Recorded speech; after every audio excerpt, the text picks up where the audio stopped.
Hello and welcome to our video of comparative study on reports of financial ratios. Financial ratio analysis is a key method in quantitative finance used to evaluate a company's performance and financial health by measuring liquidity, profitability, efficiency, and solvency. This study compares two companies from different industries, which are PT Diamond Food Indonesia (TBK) in the food and beverage sector and CRRC in the railway manufacturing sector, based on two peer-reviewed articles.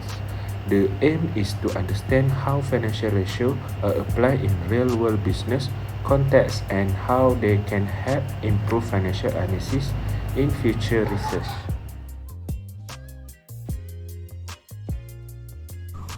So the methodology for the first article, in this study, we applied a quantitative descriptive research design to assess the financial performance of PT Diamond Food Indonesia during 2020 until 2022, focusing on financial ratios for an objective and systematic evaluation. Okay, the research utilized secondary data from PT Diamond Food Indonesia audited financial statement on IDX, which is Indonesia Stock Exchange, along with a literature review for interpretation and benchmarking using authoritative sources. Okay, the financial performance was assessed using four categories of ratios: liquidity, solvency, profitability, and activity, with manual calculation for 2020 until 2022. The results were compared to industry benchmark to evaluate the company performance.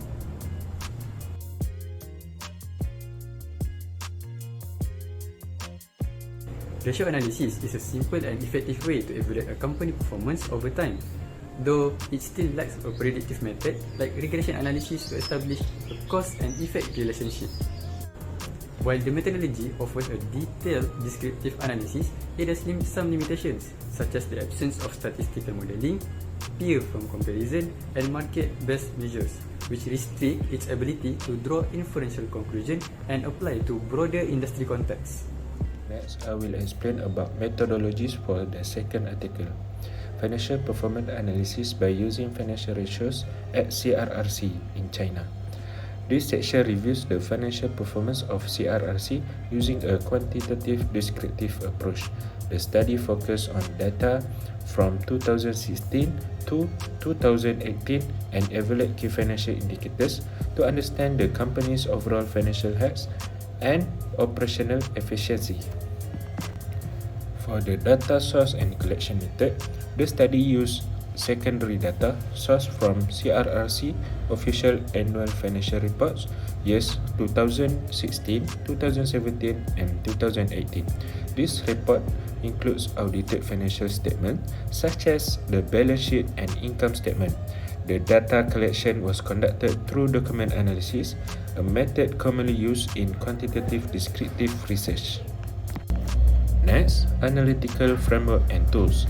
The analysis applies financial ratio evaluation across four major categories, which are liquidity ratios, solvency ratios, profitability ratios, and activity ratios. These ratios were calculated for each of the 3 years to assess performance trends over time. Justification of method. The use of financial ratio analysis is appropriate for evaluating CRRC's financial condition because it offers a clear and structured way to measure key aspects like liquidity, solvency, and profitability. The method is simple and effective for identifying trends across multiple years.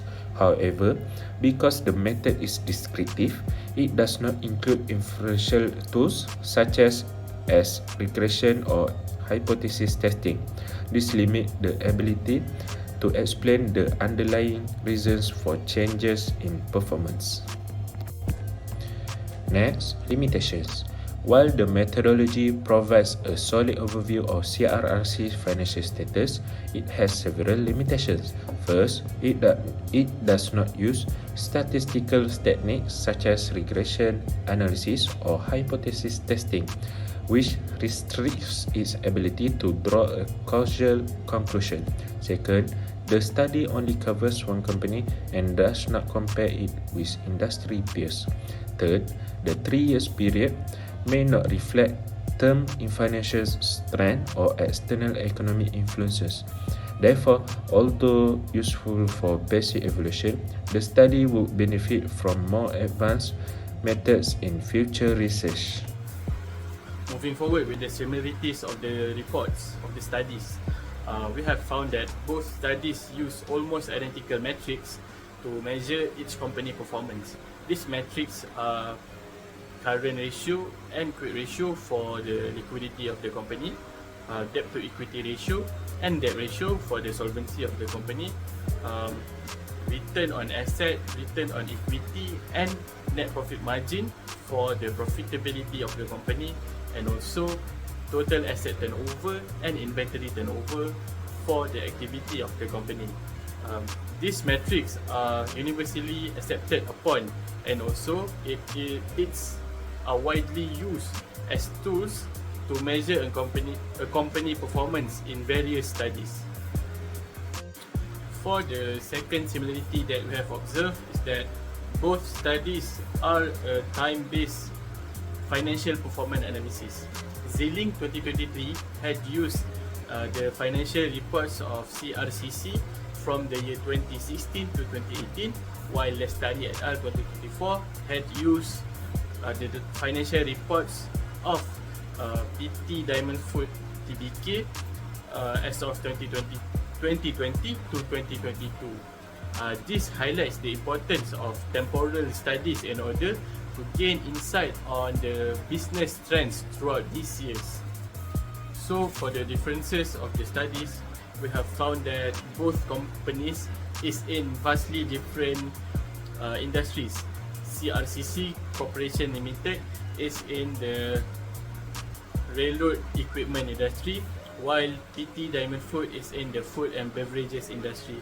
Both companies had different considerations that they have to focus on. This comparison between companies from different industries are important, as they will show different perspective of a business.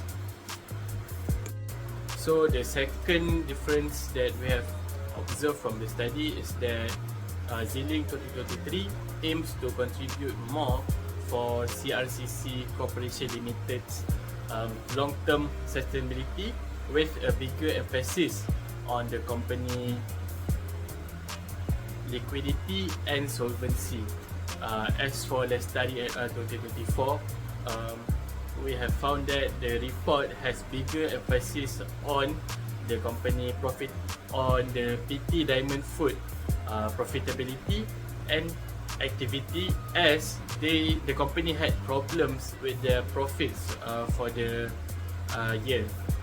So this difference allow the reports to have personal suggestions to contribute to each of the company, and would help the company to grow bigger.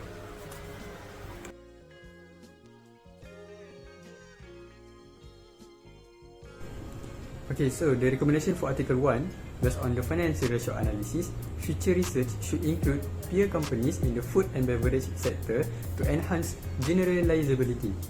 Additionally, PT Diamond Food should focus on improving profitability by optimizing cost structures, operational efficiency and revenue strategies. Alright, for article number 2, CRRC can improve its financial performance by optimizing working capital, using low interest debt for research and development, enhancing operational efficiency and adapting cost management practices. Future analysis should include predictive models like regression or Z-score for financial risk evaluation and international benchmarking for strategic insight. For the conclusion, this study shows that financial ratio analysis is a useful tool for understanding a company's performance.